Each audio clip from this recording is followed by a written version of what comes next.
মুহাম্মাদুর রাসূলুল্লাহ সাল্লাল্লাহু আলাইহি ওয়াসাল্লাম। জোরে জোরে বলুন আলহামদুলিল্লাহ। বন্ধুরে আমার দিকে তাকান। আপনাদের মনে আসেনি একটা হাদিস শরীফ বলেছিলাম তিরমিজি শরীফ থেকে, 12 রাকাত সুন্নাত নামাজ যে ব্যক্তি পড়বে তার জন্য জান্নাতে আল্লাহ ঘর তৈরি করে দিবে। এই 12 রাকাত সুন্নাত নামাজ, 5 ওয়াক্ত নামাজের মধ্যে 12 রাকাত সুন্নাত নামাজ।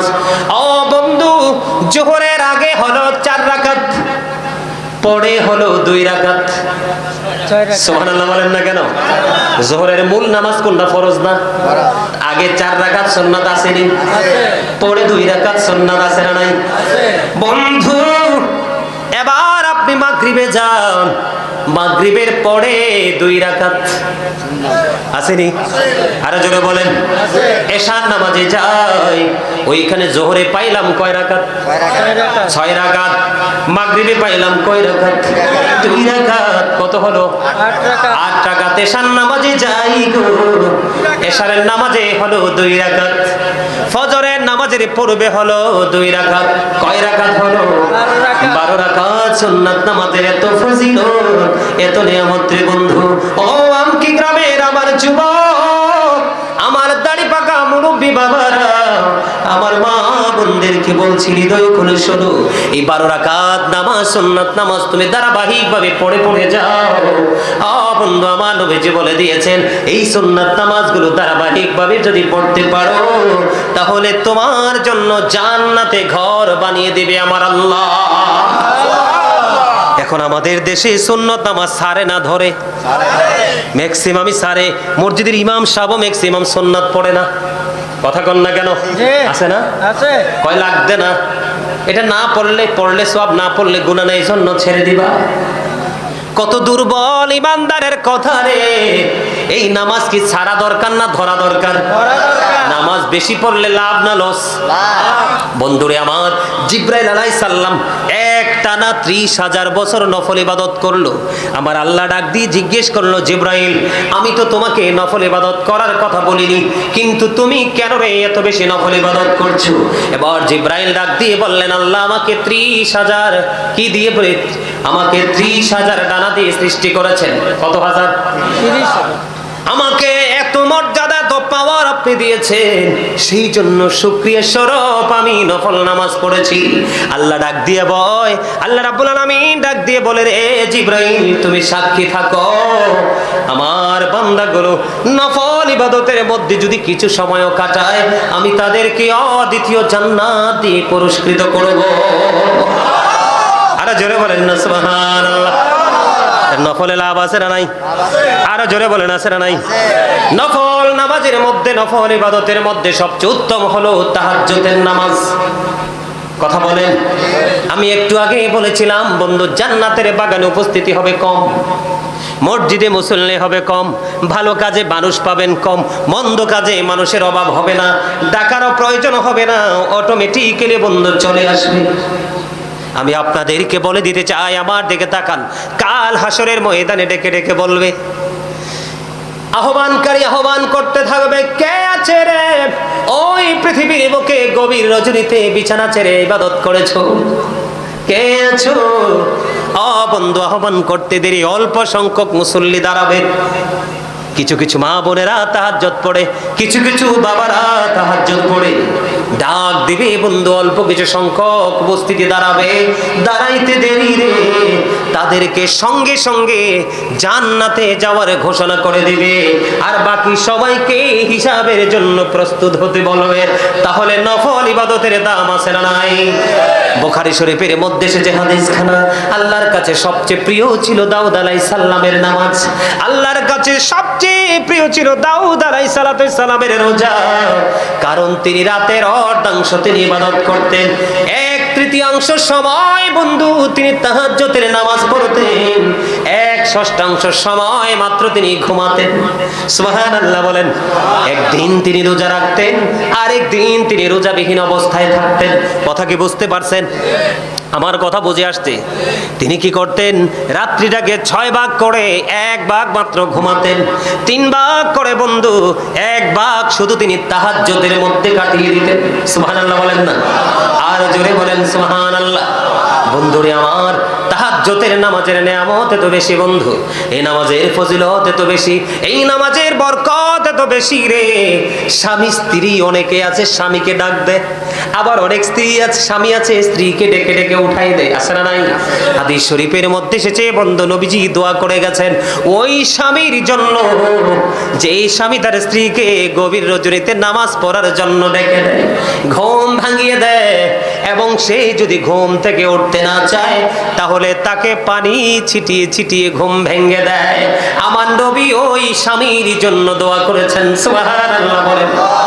আবার আমাদের মধ্যে কিছু আল্লাহ নবীর প্রেমিক স্ত্রী রয়েছে, ওই স্ত্রীগুলোর জন্য আমার নবী দোয়া করে গেছে, তাদের জন্য রহমত কামনা করে গেছে। বলে হুজুর কেমনে? অনেক স্বামী আছে অনেক স্ত্রী আছে গভীর রাত্রিতে বন্ধু কিছু সময় ঘুমিয়ে ওঠার পরে যেই নামাজ পড়া হয় এটার নামই হলো তাহাজ্জুদ, ঠিক কিনা বলেন? আল্লাহ রাব্বুল আলামিন নফল ইবাদত করতে করতে আল্লাহর নৈকট্য পর্যন্ত পৌঁছে যায় আল্লাহর বান্দা। আল্লাহ রাব্বুল আলামিন তখনই তার বান্দাকে আপন বান্দা বলে কবুল করে নেয়।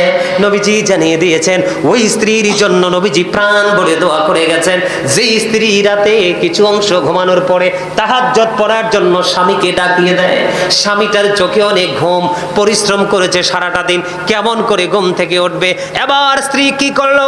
স্বামীকে ডাকি দিল, ওঠে না। তখন স্ত্রী স্বামীর মুখের মধ্যে পানি ছিটিয়ে দিল। আমার নবীজি ওই স্ত্রীর জন্য দোয়া করে গেছে, জোরে জোরে বলেন না সুবহানাল্লাহ। তাহলে তাহাজ্জুদের নামাজ পড়বেন তো, পড়ার চেষ্টা করবেন তো। আপনারা মনে রাখবেন ছোট্ট একটা হাদিস নবীজি বলে দিয়েছে, কাল হাসরের ময়দানের অবস্থা কিন্তু বড় ভয়ঙ্কর হবে। এই ভয়ঙ্কর পরিস্থিতিতে একজন আহ্বানকারী ডাকতে থাকবে, ওই গভীর রজনীতে বিছানা থেকে আলাদা হয়েছিল কে? কে রে ওই গোপন আমল করেছিল? তখন অল্প কিছু মানুষ দাঁড়াবে, ওই মানুষ নারী হোক বা পুরুষ হোক তাদেরকে বিনা হিসাবে জান্নাতের অর্ডার করা হবে, আর বাকি সবাইকে বন্ধু বিচারের জন্য প্রস্তুত করা হবে। আওয়াজ তুলে বলেন আল্লাহু আকবার। আপনারা কোন তো জুম্মার দিন একটা এমন নিয়ামতের দিন সুন্নত গুলোকে ফেলে আসা যায়? কেমনে মুসলমান চলে আসে আমার বুঝেই তো আসে না, মানে ভেবেই কুল পাই না, আফসোস লাগে তাদেরকে দেখলে। আমার কথা বুঝছেন নি? আরেকটু কি আলোচনা করবো না মোনাজাত দিয়ে দিব? হ্যাঁ শুনবেন সবাই? হ্যাঁ এরকম কেন হুরি ভাই বেনামাজি নামাজ কেন পড়ো না, বেনামাজি মারা গেলে দুজকে তার ঠিকানা। এই গজল শোনেন নাই? এখন তো এই গজল আর গাওয়াও হয় না, হয়? তবে আমাদের দেশে ডিজিটাল নামাজি আছে, ঠিক না বলেন? নামাজও ঠিক শুধু ঠিক, নামাজের নিয়ত বান্ধা সুদের টাকার হিসাব করে নামাজ পায়ের বা নামাজ পড়ে বের হইয়া কার বাড়িতে হিসাবের টাকা মিলাবে, এরকম আছে না নাই? আর যারা বলেন অমন ধরলি নামাজ পড়লি নামাজ সারা জীবন ভোর, মনে ধরলি নামাজ পড়লি নামাজ সারা জীবন ভোর, নামাজ হইল না রে তোর নামাজের লইলি না খবর। নামাজেরই নিয়ত করে দাঁড়াইছো নামাজে,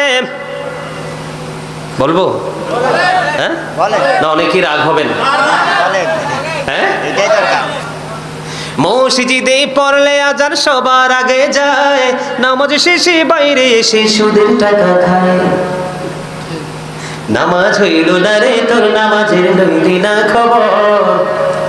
নামাজের ভিতরে তোমায় মশাই কামড় দিলে, মশা তুমি আগে মারো রুকু সেজদা ফেলে।